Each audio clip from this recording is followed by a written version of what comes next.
Okay, we completed these two topics. Now we come to types of data. Okay, types of data to be understood in the context that statistics is about collecting and analyzing data, and when we do a statistical experiment, we are collecting data. So just let's look at the various examples of statistical experiment we considered and see what kind of data gets collected. Right?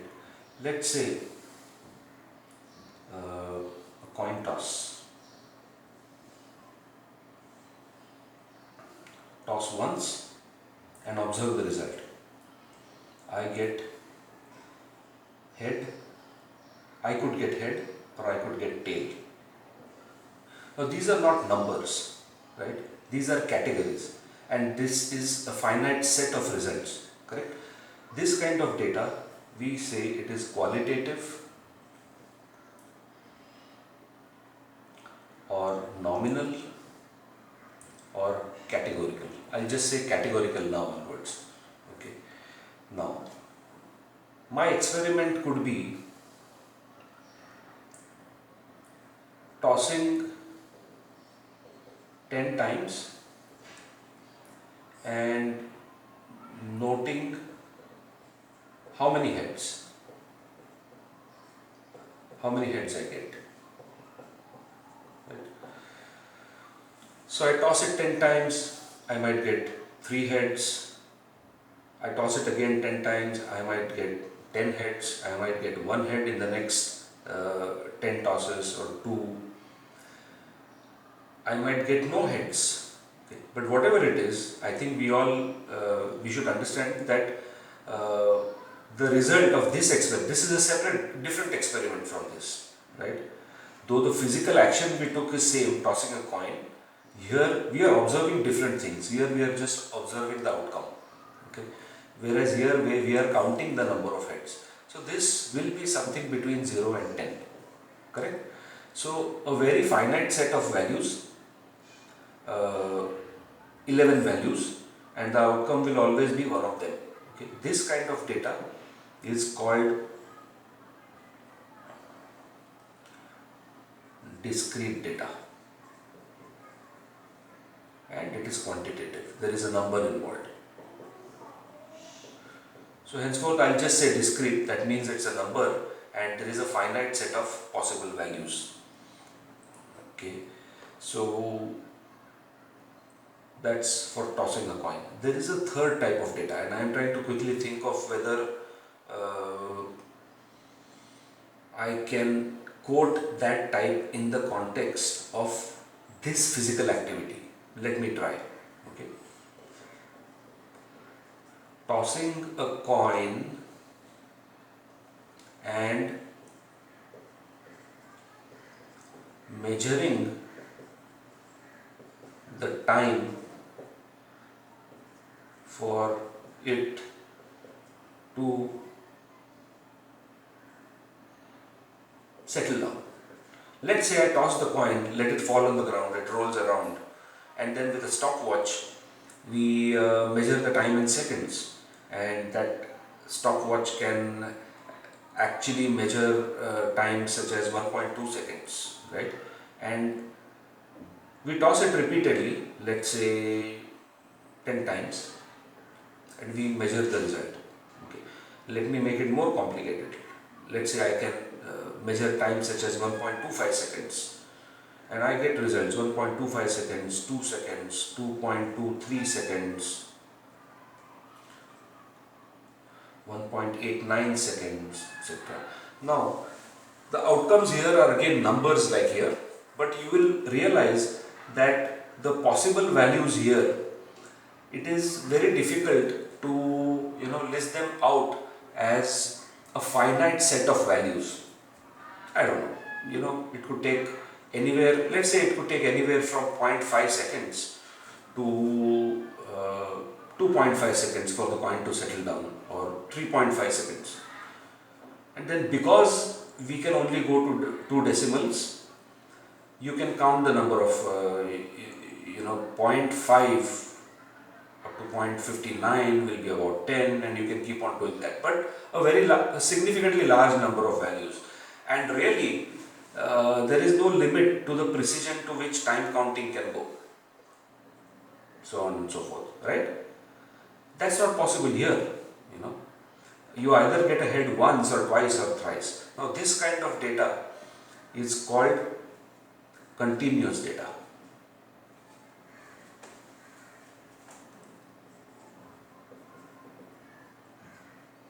So we have three types as we saw.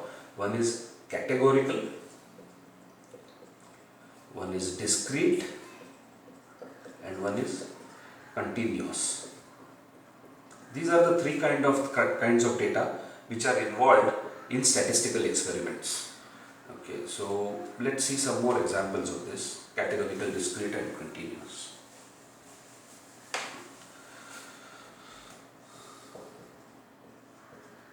Categorical, discrete, continuous. Okay, we already saw an example: head, tail. If I flip a coin once, I could flip two coins, okay, in which case first coin result, second coin result. This could be head, this could be tail, this could be head, this could be head, this could be tail, head, and tail, tail. So if my experiment involves just observing the outcomes, then we are again talking of categorical data. But if I said flip two coins 5 times and tabulate the number of heads, okay, in which case if I were to flip it one more time and get a head and a head, then my experiment is to observe the number of heads: 1, 2, 3, 4, 5, 6, 7. So my observation is 7. Suddenly we are dealing with discrete data. So let's say the first time we toss these two coins 5 times, we get 7 heads. The second time we get 3 heads. The third time we get a head. Every time 10. So the same physical action of flipping a coin, but because the statistical experiment is different, we ended up with different kinds of data. Let's look at something, continuous data. Measuring the weights of 50 students in a class. Let's say we are talking of 12-year-olds and we start measuring their weight, and we measure it in to the last gram.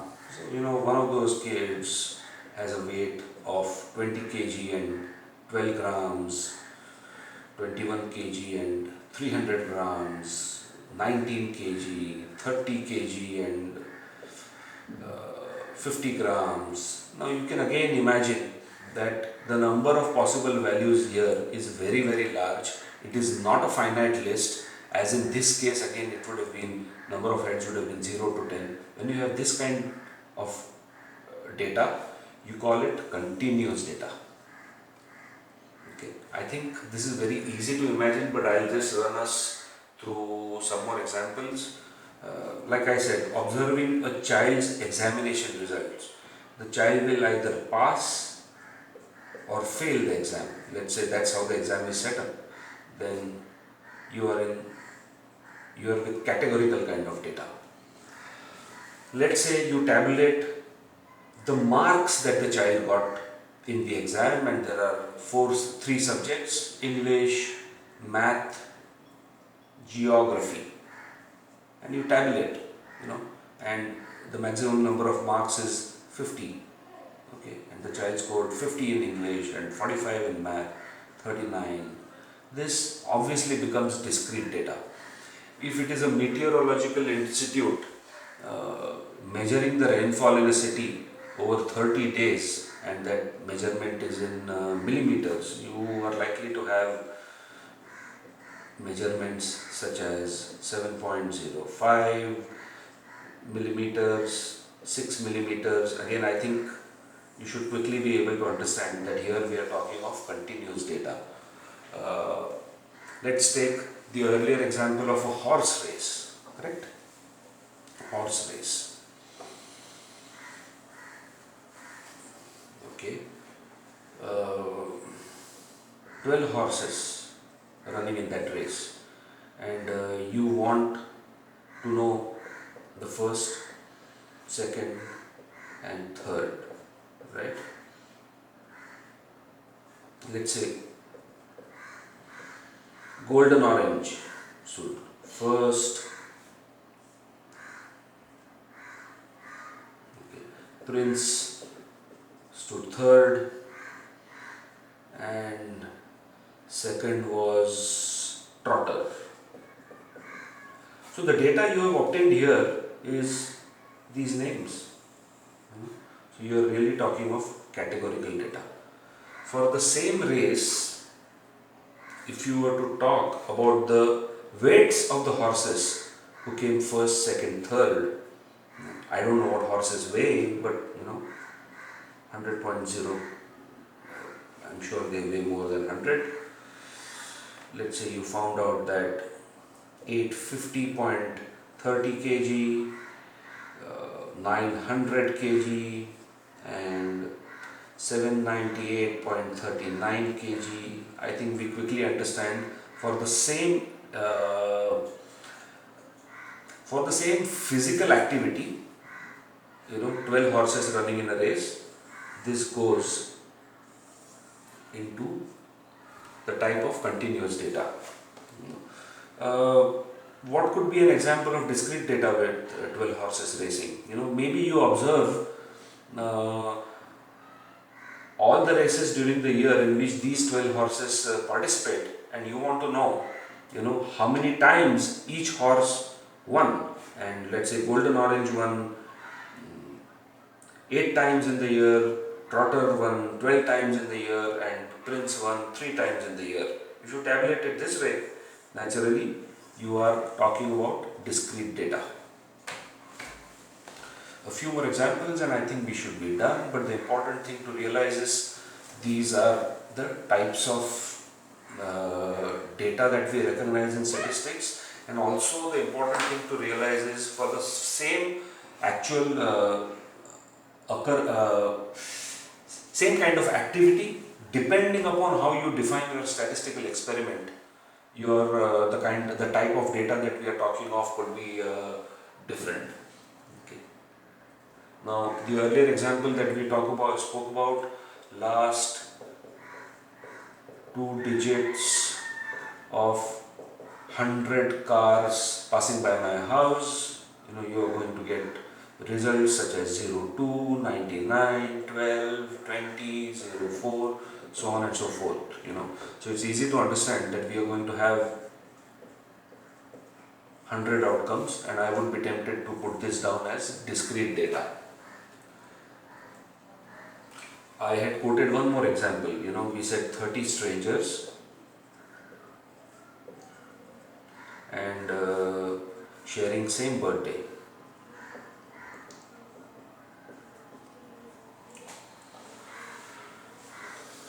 Okay, we might find out that amongst these 30 strangers, 2 people have their birthday on 2nd Feb. 5 have their birthday on 1st May.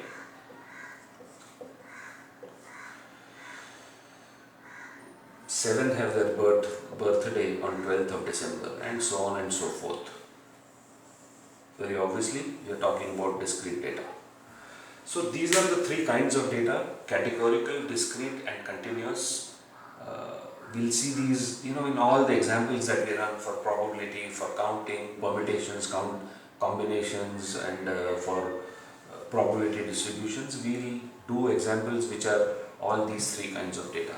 But basically, I think we wanted to establish, or we wanted to cover this topic about types of data so that we are clear about the terminology. Thank you.